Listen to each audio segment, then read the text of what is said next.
Hello मेरे प्यारे viewers, कैसे हैं आप सभी लोग। आशा करती हूँ आप सभी लोग अच्छे होंगे। कहानी के लिए मेरे चैनल को सब्सक्राइब कीजिए, कहानी को लाइक और शेयर ज़रूर कीजिएगा और कहानी कैसी लगी प्लीज़ कमेंट बॉक्स में ज़रूर बताइएगा। कहानी को लेकर कोई भी राय या सुझाव हो वो भी कमेंट बॉक्स में ज़रूर दीजिएगा। तो शुरू करते हैं हम आज की अपनी कहानी। मेरा नाम रचना है। आज मैं आपको मेरे नेचर के ऐसे पहलू के बारे में बात करने वाली हूँ जिसका मुझे भी पता नहीं था। कहते हैं जीवन में अच्छा दोस्त मिलना बहुत मुश्किल होता है, पर मेरी एक बेस्ट फ्रेंड थी दिया। ऐसी वैसी दोस्ती नहीं थी, बहनों से भी ज़्यादा प्यार था हम दोनों में। हम तो हमेशा यही सोचते थे कि शादी भी एक ही घर में करेंगे ताकि कोई हमें दोनों को शादी के बाद भी अलग नहीं कर सके। मेरे घर वाले मुझसे ज़्यादा उसे मानते थे और उसके घर वाले मुझे।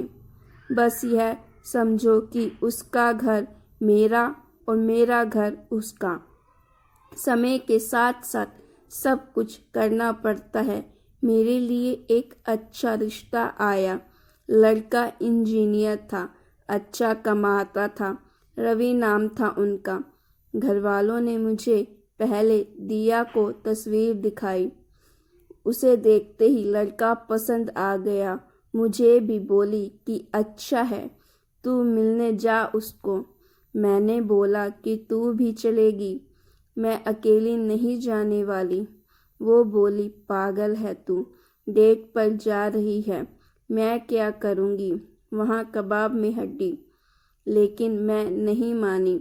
उसे बोला कि थोड़ी देर बाद तू चली जाना, लेकिन लड़के से बात कर ले, मिल ले। तू अपनी बेस्ट फ्रेंड को ऐसे ही किसी के साथ शादी करने देगी क्या। मेरे मनाने पर वो मान गई। हम दोनों उससे मिलने गए। घर वालों को कोई एतराज़ नहीं था क्योंकि दिया मेरे साथ ही थी। रवि को हम एक रेस्टोरेंट में मिले। रवि हम दोनों को बहुत अच्छा लगा।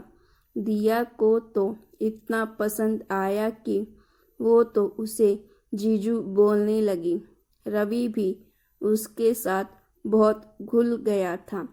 देखा जाए तो रवि और दिया का स्वभाव बिल्कुल एक ही जैसा ही था, इसीलिए मुझे भी पसंद आया। बस सब अचानक और जल्दी में हो रहा था। चट मंगनी और पेट ब्याह वाला सीन हो रहा था मेरे साथ। बहुत जल्दी में हमारी शादी हो गई। एक अच्छी बात यह थी कि रवि की जॉब हमारे शहर में ही थी। उन्होंने एक नया फ्लैट ले लिया था। बाकी फैमिली अभी अपने पुराने घर में ही रहती थी। इस कारण शादी के बाद भी मुझे घर वालों और दिया से मिलने में कोई प्रॉब्लम नहीं होती थी। आए दिन वो मुझसे और रवि से मिलने हमारे यहाँ आती रहती थी। शादी के अभी 5 महीने ही हुए हैं। पहले मैं दिया को घर पे खाने या कभी बाहर जाते समय बुला लिया करती थी, लेकिन फिर रवि खुद ही फ़ोन करके बुलाने लग गए थे। धीरे धीरे मुझे पता भी नहीं चला और मैं दिया से इनसिक्योर होने लगी। मुझे नहीं पता था कि शादी के बाद मुझ में यह चेंज आ जाएगा। रवि और दिया का स्वभाव एक सा ही था। दोनों को बातें करना बहुत पसंद था। मैं चुप रहती थी, दोनों हंसते ही रहते। दिया मुझे से ज़्यादा इंटेलिजेंट, हंसमुख, मुंहफट थी। इस कारण हमेशा लोग उसे ज़्यादा पसंद करते थे। शुरुआत में मुझे लगा कि अच्छा है, लेकिन बाद में मुझे यह सब अच्छा नहीं लग रहा था। मेरे पति का बार बार हर बात में दिया दिया करना मुझे चुभने लगा। उसका भी बात बात में उनका हाथ पकड़ना और हंसते रहना मुझे खाने लगा। मैंने अपनी तरफ से अब दिया को बुलाना और उससे मिलना कम कर दिया। मैं कोशिश करती कुछ बहाने से कि वो अब घर भी ना आए। एक शाम ही वो और मेरे पति साथ में घर आए और बाहर डिनर का बोलने लगे। मैंने कहा कि मेरी तबीयत ठीक नहीं है। दिया बोली, इसका हमेशा ऐसा ही रहता है, बोरिंग घर में रहती है। इसके लिए कुछ पैक करा लेंगे। चलो जीजू, हम दोनों चलते हैं। उन्होंने मेरी तबीयत भी नहीं पूछी और दिया के साथ बाहर डिनर पर चले गए। उस दिन मेरे कलेजे पर जैसे सांप लौट गया था। मेरे साथ यह क्या हो रहा था मुझे नहीं पता था। बस मैं इतना जानती थी कि मुझे यह सब अच्छा नहीं लग रहा था। रात जब वो घर आए तो मेरा पारा चढ़ा था। वो तो आए ही उनके साथ दिया भी आ गई। दोनों अंदर आए और मेरा खाना टेबल पर रखते हैं। दिया कहती है कि अब मैं जाती हूँ। उनके यह बोलते ही मेरे मुंह से इतने दिनों का दबाया गया गुस्सा फूटा और मैंने कहा कि क्यों जा रही हो, यहीं सो जाना।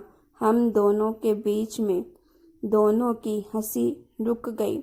दिया को पता चल गया था कि मैंने मजाक में नहीं बोला है। कुछ पल उसने मेरी तरफ देखा, फिर दरवाज़ा खोलकर चली गई। रवि मुझे कहते हैं, यह क्या तरीका है बात करने का। मैंने कहा, आप ज़्यादा चिंता मत करो, वो मेरी दोस्त है। आपको इतना बुरा क्यों लग रहा है? आप हम दोनों को एक साथ ही मिले थे ना।